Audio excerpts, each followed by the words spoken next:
ang mga kwento ng pag-ibig, kwento ng buhay at kwento ng pag-asa dito sa Barangay Love Stories. Love Stories.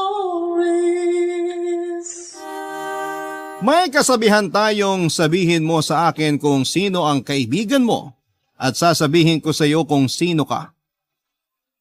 Diyan pa lang ay nahuhusgahan na tayo kaya dapat nating siguraduhin na hindi masasamang yapak ang ating susundan. Ikaw kabarangay, meron ka bang mabuting impluwensya sa iyong buhay?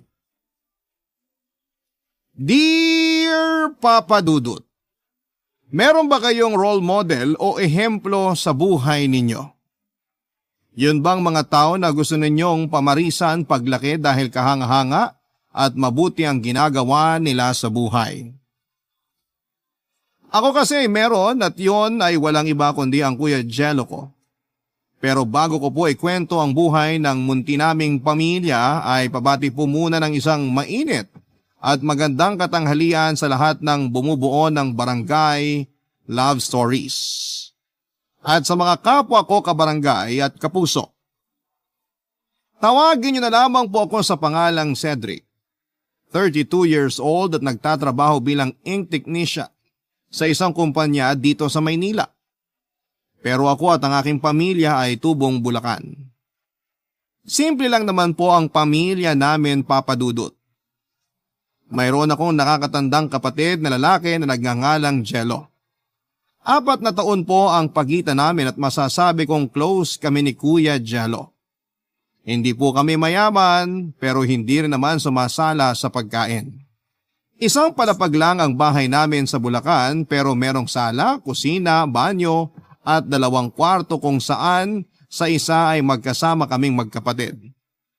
Ang papa po namin ay nagtatrabaho bilang sekretary sa isang government agency sa lugar namin.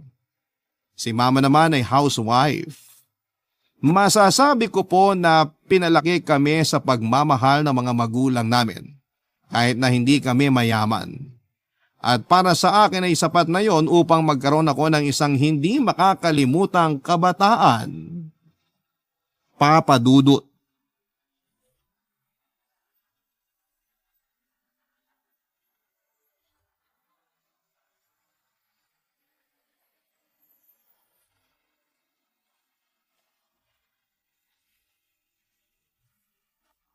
Cedric! Cedric, kakain na raw! Maya na lang ako, kuya. Wala akong gana. Ha? Papasok ako. Teka, bakit nakalak ang pinto? Pakibuksan mo nga. Ay.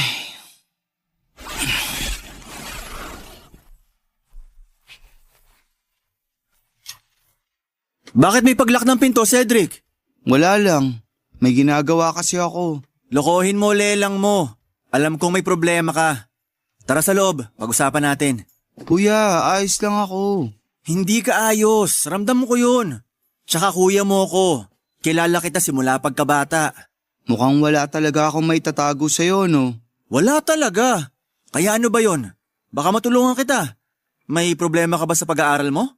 Hindi. Wala akong problema sa klase. Huhulaan ko. Babae yan, no? Kuya naman eh. Aminin mo na kasi. Oo, tama ka. Sandali. Huwag mong sabihin na tungkol yan dun sa babaeng nililigawan mo. Ano na bang balita sa inyo? Sinagot ka na ba niya? Dami mo naman tanong. Isa-isa lang, kuya. May nakalaban. Sagutin mo na lang kasi. Hindi na kita nabalikan nung nakaraang pinag-usapan natin yung tungkol sa babaeng plano mong ligawan. Yung sabi mo taga-tourism na 2nd year? Siya nga, pero wala na rin naman yun. Ha? Anong ibig mong sabihin? Binasted na niya ako. Ano? Nung una pa lang naman, ramdam ko na hindi niya ako gusto kasi may iba siyang nagugustuhan. Pero ako lang naman yung mapilit. Akala ko kasi kapag sinubukan ko, mababago ko yung isip niya. Makukuha ko yung loob niya na magustuhan din ako kaso hindi pa rin, kuya. Anong sinabi niya?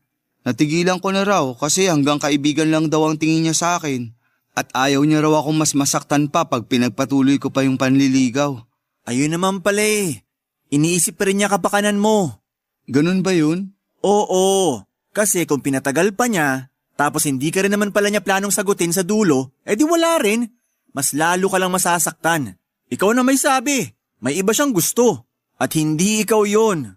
Pinagdiinan mo pa talaga. Akala mo ba hindi masakit? Porke ang ayos ng love life mo. Naniniwala naman ako na makakatagpo ka rin ng babaeng magmamahal sa'yo. Katulad ng pagmamahal mo sa kanya. Yun bang wala nang ibang gugustuhin kundi ikaw lang? Sa ngayon nasasaktan ka pa dahil sa nangyari. Pero darating yung araw na makaka-move on ka rin. Makakalimutan mo rin yung taga-tourism. Pero masakit pa rin kahit hindi naman naging kami. Ang mahalaga, sinubukan mo. Naging tapat ka sa feelings mo sa kanya. Para sa ating mga lalaki, yung aminin na nagugustuhan natin ng isang babae at manligaw sa kanila sa kabila ng mababang tsansa na sagutin nila tayo, matatawag ng katapangan. Kaya matapang ka. Salamat. Siguro nga hindi kami para sa isa't isa. Pero hindi ibig sabihin hindi ko na makikilala yung babaeng mamahalin ko at mamahalin din ako. Katulad nung sinabi mo. Oo naman, naniniwala ako doon. Kaya chill ka lang. Kalmahan mo lang. Darating din yung dawan. Ewan ko sa'yo, kuya. Oh, kita mo tong tao na to. Wala ka bang bilib sa kuya mo? Meron. Pero minsan panira ka ng moment. Nag-i-emote ako rito sa kwarto tapos kakatukin mo ako. Hoy, tawag na nga kasi tayo ni mama para kumain. Nagluto siya ng paborito mo. Napansin kasi niya na parang pinagsakloban ng langit at lupa yung mukha mo. Kagabi pa raw. Grabe talaga yung si mama. Siyempre, nag-aalala lang siya sa'yo. Alam ko naman yun, pero ayos na ako. Magiging maayos din ako. Lalo na nandyan kayo na pamilya ko. Oo naman. Iwan na tayo ng lahat ng tao sa mundo. Wag lang ng pamilya natin. Dito lang din ako para sa'yo. Thank you, kuya. Welcome. Ano, tara na? Kain na tayo. Tom Goods na ako eh. Lagi ka na lang gutom.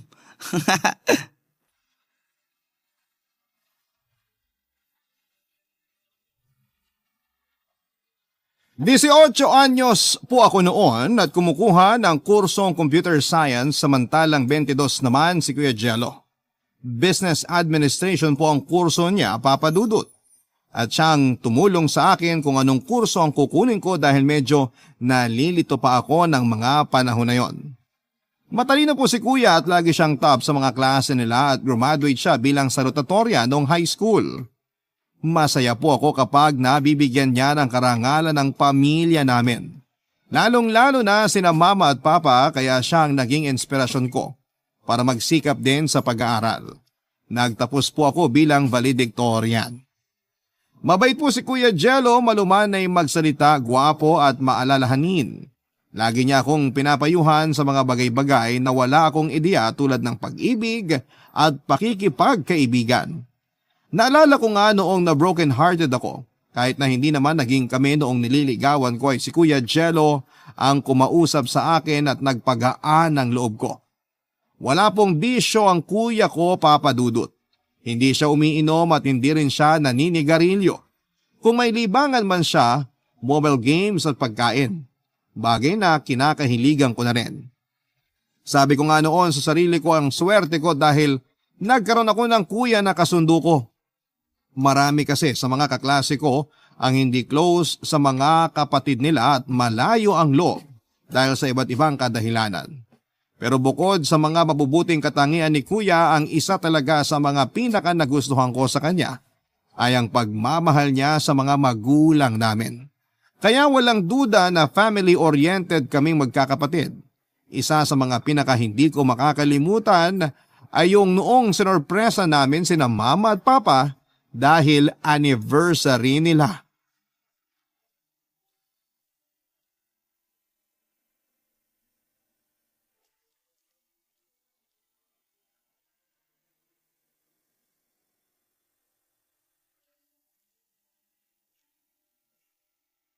Happy anniversary po, Mama at Papa!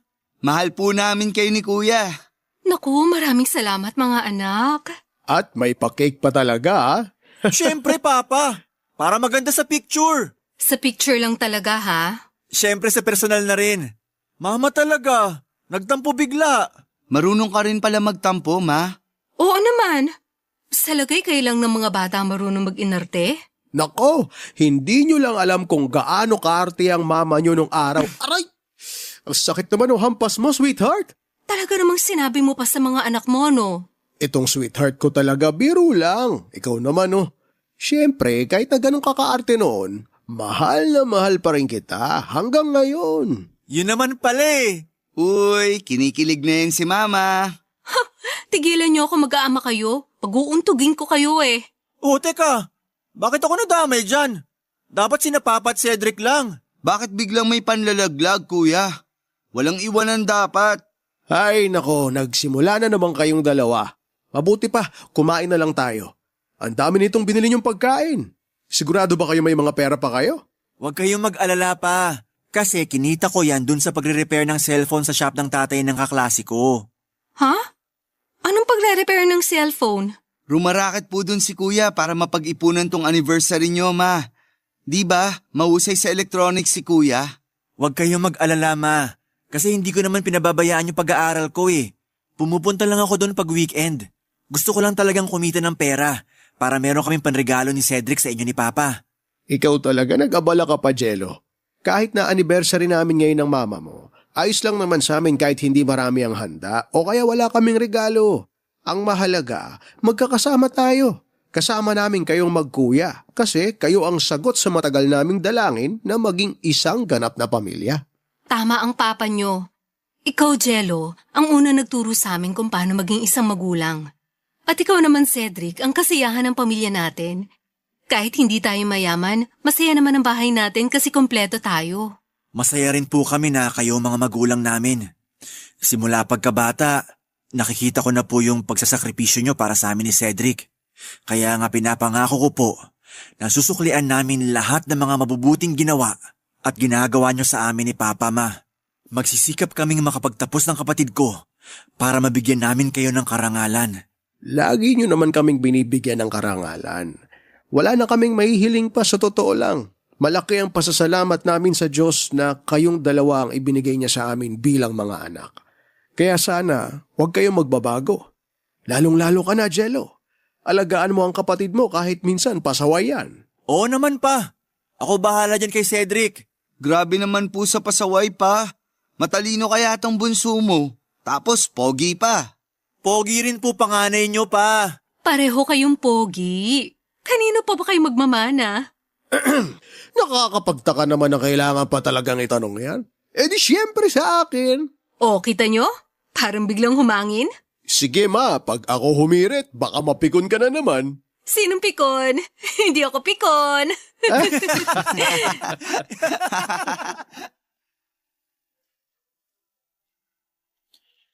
Hinding-hindi ko po makakalimutan yung saya at pasasalamat sa mukha ng mga magulang namin dahil sa munti naming sorpresa ni Kuya Jello Papadudut. Nang mga panahon na yun ay medyo dumaraan kasi kami sa mabigat na pagsubok nang magkasakit si Papa sa atay. Kaya nga naghihigpit din kami ng sinturon dahil magastos ang pagpapagamot niya. Sa katunayan ay kinailangan na nga noong magtrabaho ni Mama bilang kasambahay sa isang may kayang pamilya na kalapit barangay namin.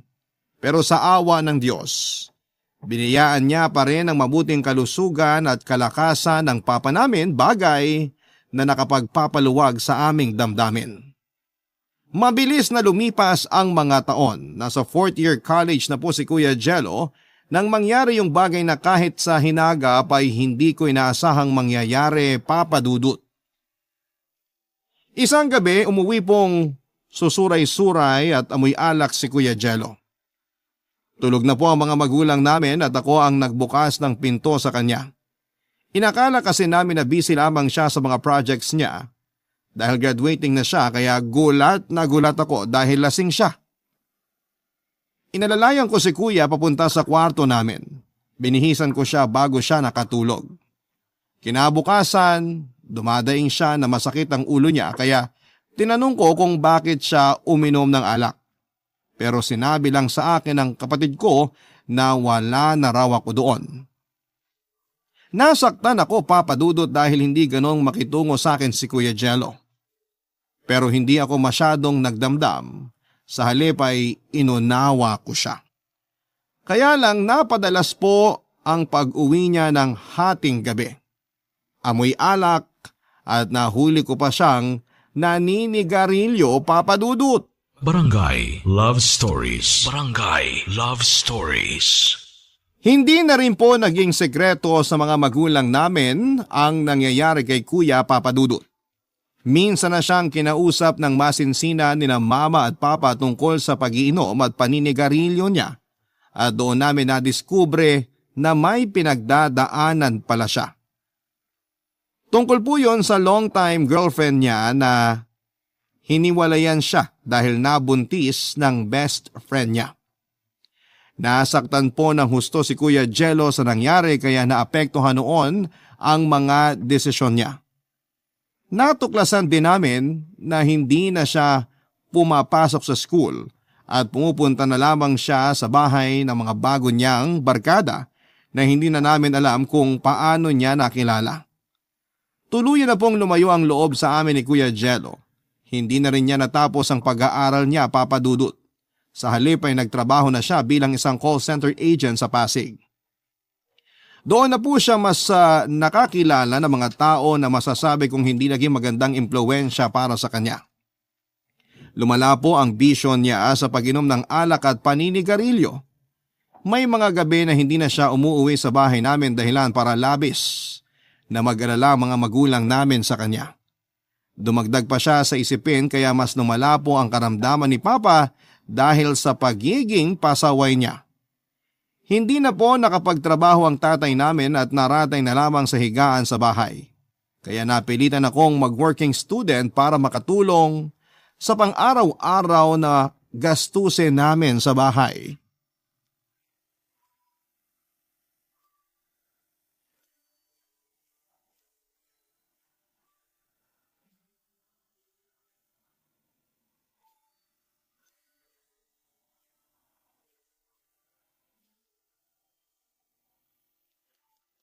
Oy, ano ba? Buksan niyo nga Cedric, ang anak. pinto. Yung kuya mo na yon. Bawa sa akin ko to. Pakisuyo naman pagbuksan mo siya, oh. Sige po, Ma.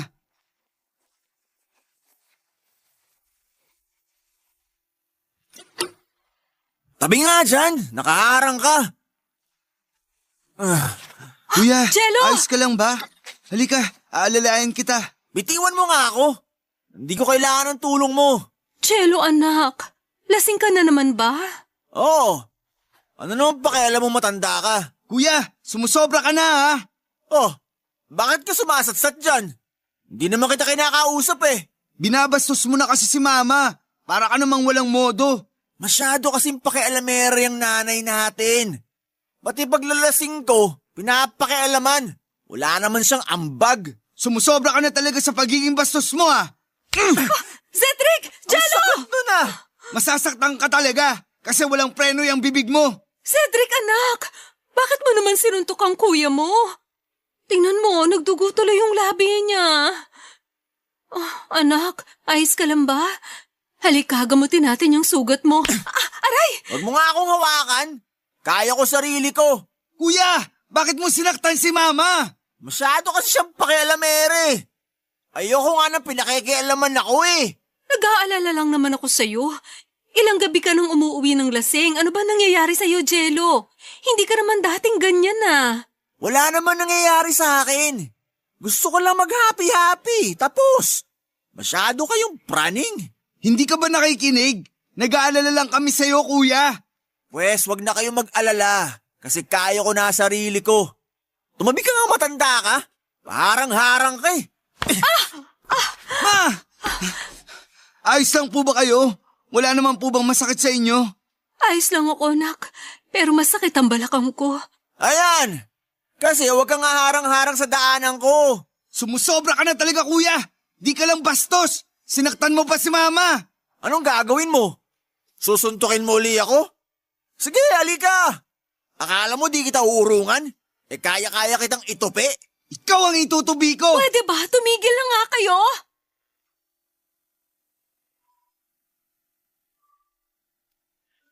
Papa Dudut, hindi po ako makapaniwala sa ginawang yon ni Kuya Jello sa mama namin. Kahit kailan ay hindi ko naisip na posible niyang saktan o pagbuhatan ng kamay ang sarili naming magulang.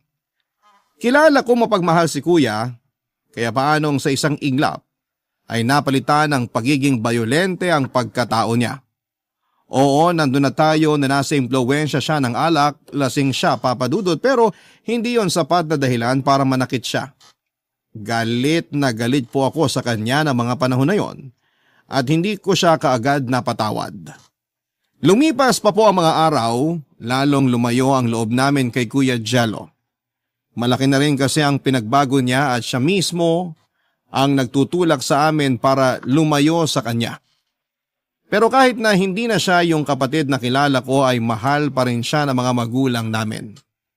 Siguro ganon talaga kapag nasa posisyon kanila. Yun bang kahit gaano ka pasaway, ang anak mo ay hindi mo pa rin matitiis dahil nanggaling ito sa'yo. Naunawaan ko naman po sina mama at papa lalo noong kausapin nila ako para sabihing makipagbati na sa kuya ko Papa Dudut. Naantig kasi ang puso ko sa higbi ni mama na kami na lang daw dalawa ni kuya ang magkakampi sa buhay pag nawala sila ni papa tapos magkakasira pa kaming magkapatid. Kaya nga sinubukan kong patawarin si Kuya Jello kahit na masama pa rin ang loob ko sa kanya dahil sa pananakit niya sa mama namin. Kaya lang ay iba na talaga ang tama ng masasamang bisyo sa utak ng kuya ko ng mga panahong yon, Papa Dudut.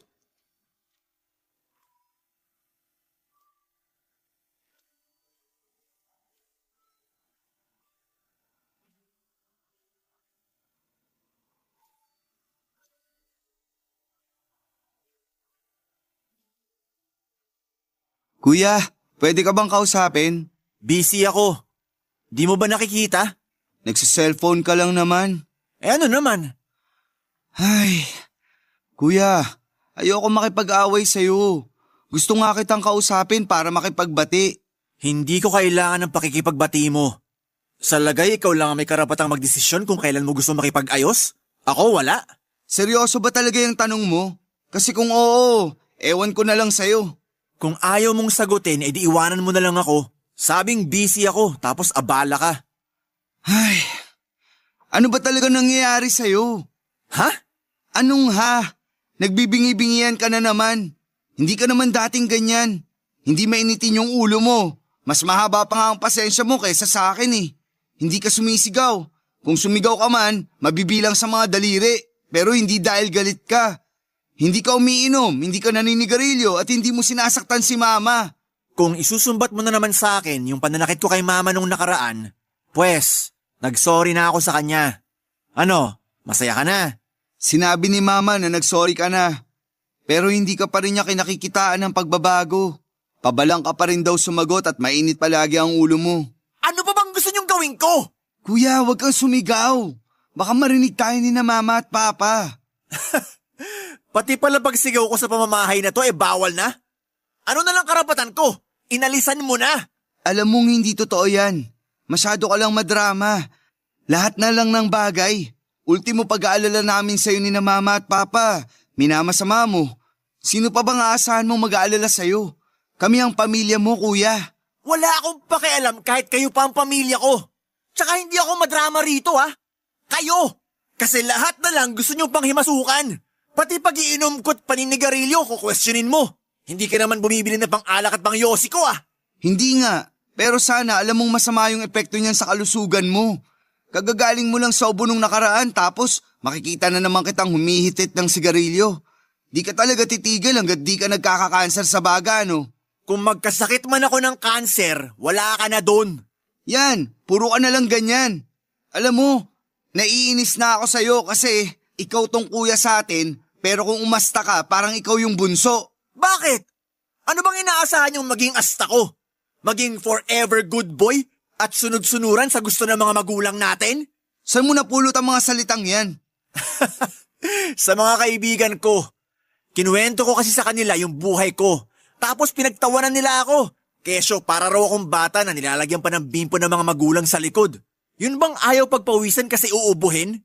Sila rin ba yung nagturo sa'yo na uminom at manigarilyo? Oo, sila nga. Gusto mo rin bang subukan? Promise, ang cool tingnan. Marami pang chicks na magkakagusto sa'yo. Ayoko. Ang KJ mo naman, Kaya tingnan mo, wala ka pa rin girlfriend hanggang ngayon. Hindi naman ako naghahanap ng girlfriend. Abala ako sa pag-aaral at pag-intindi sa pamilya natin. Eh ikaw, anong natutulong mo? Wala ka nang naitutulong, perwisyo ka pa.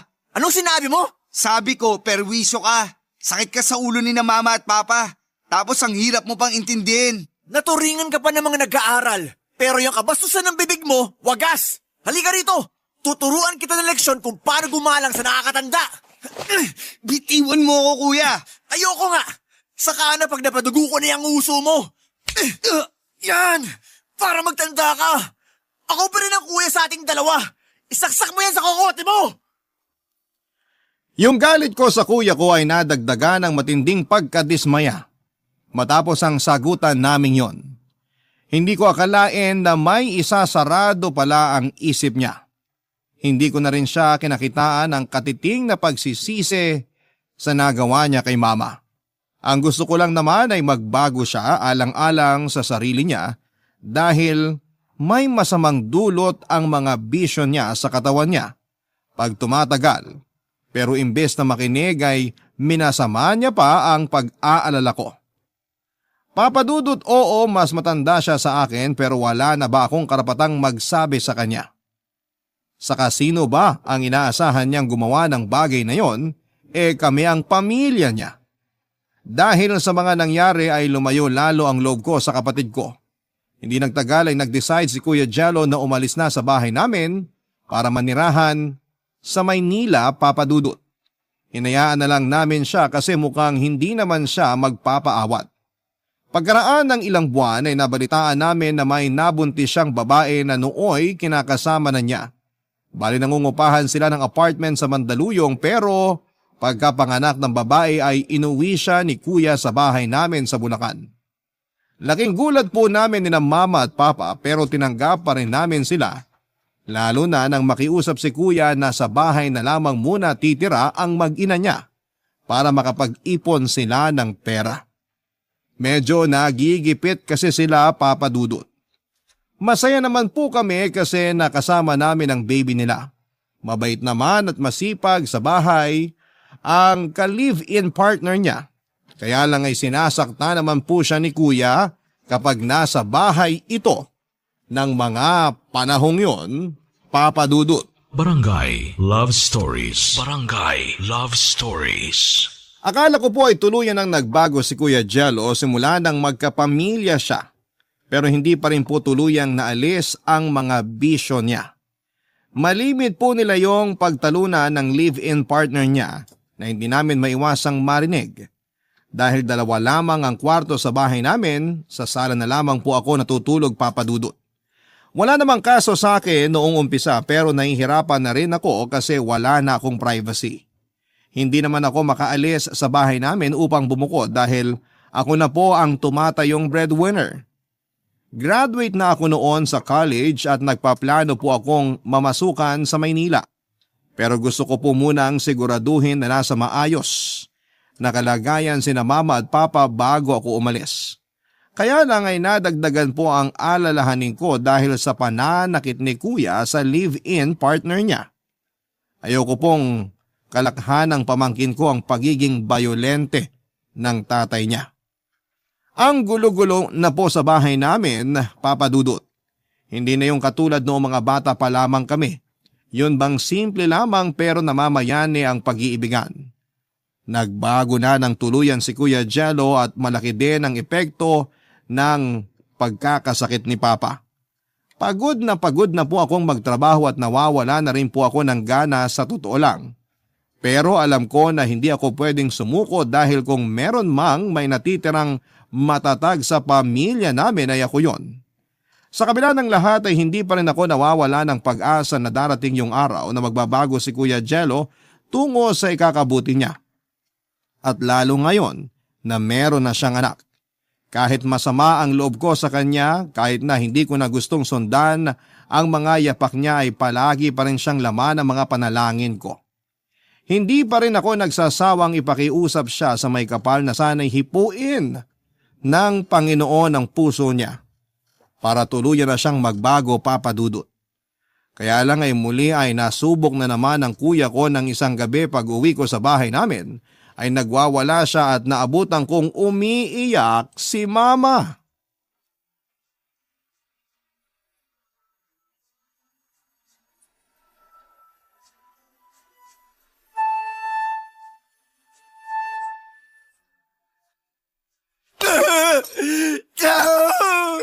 Nasaan kayo?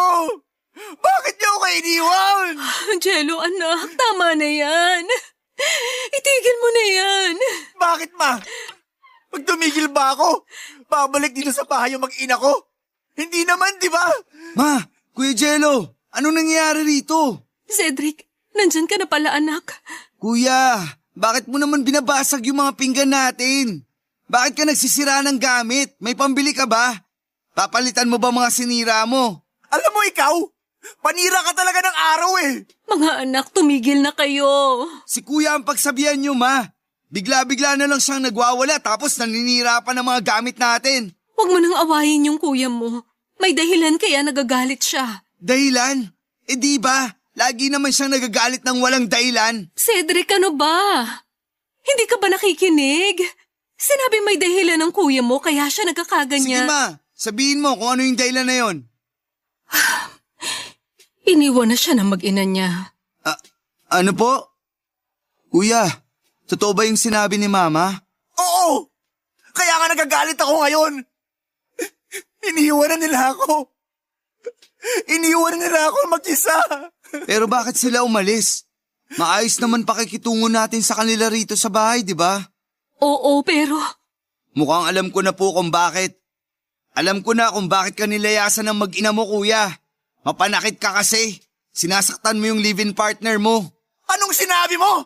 Narinig mo yung sinabi ko. Huwag mo nang hayaang ulitin ko pa. Ibig sabihin, ayos lang na iniwanan nila ako kasi sinasaktan ko sila?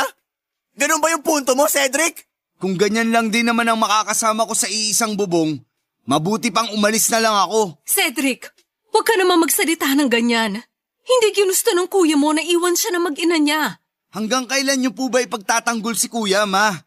Kasi napapansin ko, lagi niyong kinukonsinti ang mga ginagawa niya kahit mali na. Hindi ko kinukonsinti ang kuya mo. Ayoko lang maramdaman niya na may kasalanan siya. Pero may kasalanan po talaga siya. Sumusobra ka na, Cedric, ha? Anong gagawin mo? Sige, halika. Magsuntukan tayo. Hindi kita aatrasan. Manahimik na kayo, pwede ba? Wala na ba kayong ibang gagawin kundi mag-away at magkasakitan? Mga anak naman! Maawa naman kayo sa amin ng tatay niyo. Ito kasi yung bunso niya. Masyadong mayabang. Kasalanan mo talaga kaya ka iniwan ng mag-ina mo. Ngayon, iiyak-iyak ka. Tapos sa amin mo ibubunto niyang galit mo. Magpunta ka sa simbahan. Tapos magdasal ka ron. Baka sakaling maawa sa'yo ang Diyos at bigyan ka pa ng pagkakataon. Hindi yun ang unang beses na nakita kong nabigo at nasaktan si Kuya Papadudot. Pero mas matindi po yung sakit na nararamdaman niya matapos siyang layasan ng mag-ina niya. Malaking dagok po ito sa kanya pero kasalanan naman niya dahil mapanakit siyang tao. Siguro ay hindi na nakayanan ng live-in partner niya ang ginagawa niya kaya umalis na po ito nang walang paalam kasama ang anak nila.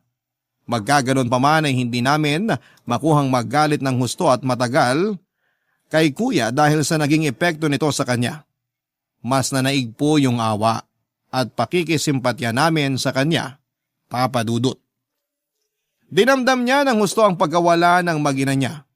May punto na tumulong na rin kami sa paghahanap pero bigo po kaming makita kung saan sila nagpunta. Gabi-gabi ko na lamang nakikitang umiiyak si Kuya Jello kaya naman nasaktan na rin ako ng husto. Doon ko po siya sinubukang kausapin ulit at kahit alanganin ako dahil hindi ko sigurado kung pakikinggan niya ako ay tinuloy ko pa rin. Besides, kuya ko pa rin naman siya at handa pa rin akong tulungan siya kapag nangangailangan siya ng tulong, Papa Dudut.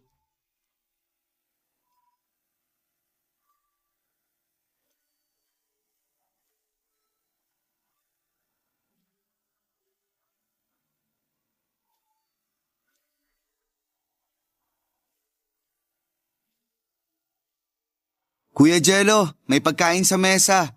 Pag nagugutom ka na, kumain ka lang doon. Salamat, Cedric. Ay, walang anuman. Nag-aalala kami sa'yo, lalo na sina Mama at Papa.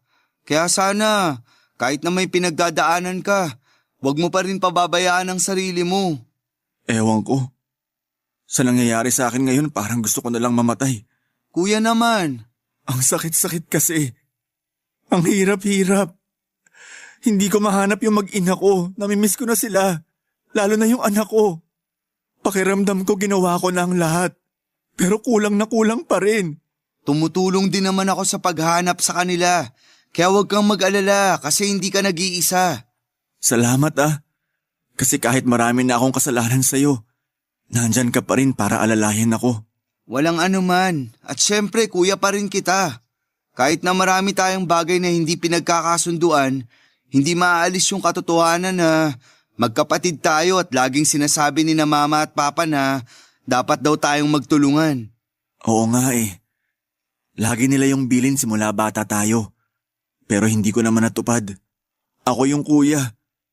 Ako dapat ang pumoprotekta sa'yo at sa pamilya natin. Pero ako pa yung pasaway at sakit sa ulo nyo. Oo, medyo naging pasaway ka nga at sakit sa ulo. Pero alam mo bang naniniwala at nagtitiwala pa rin kami ni na Mama at Papa na magbabago ka para sa ikabubuti mo?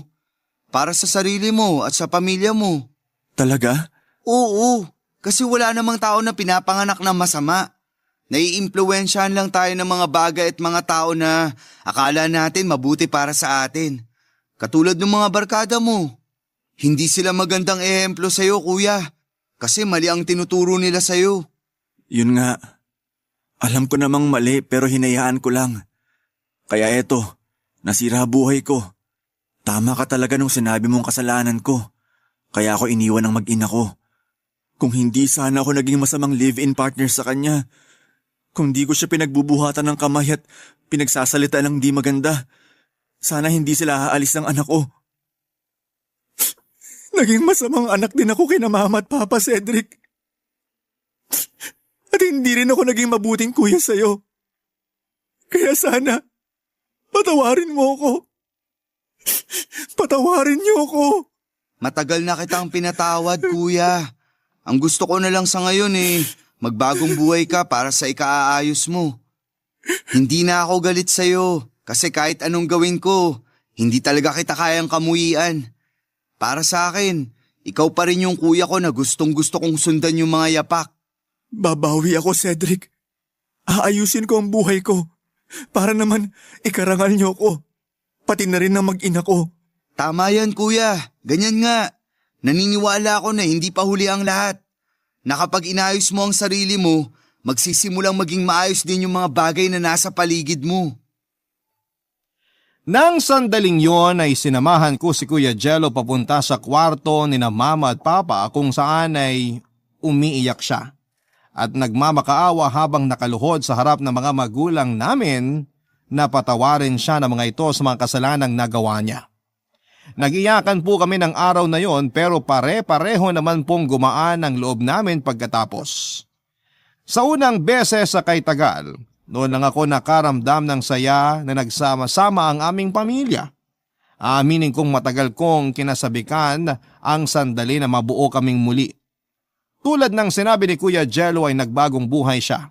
Inayos niya kanyang sarili at disposisyon sa buhay. Tuluyan na po niyang binitawan ang mga bisyo niya at kitang-kita po kaagad ang magandang dulot nito sa kalusugan niya. Malaki po ang pinayat ni Kuya pero unti-unting nakabawi ang katawan niya. Bukod doon ay bumalik na rin siya sa dating malambing at malumanay na magsalita, lalo na sa mga magulang namin. Masaya po ako na makitang nabibigyan noon ng kaligayahan sina Mama at Papa.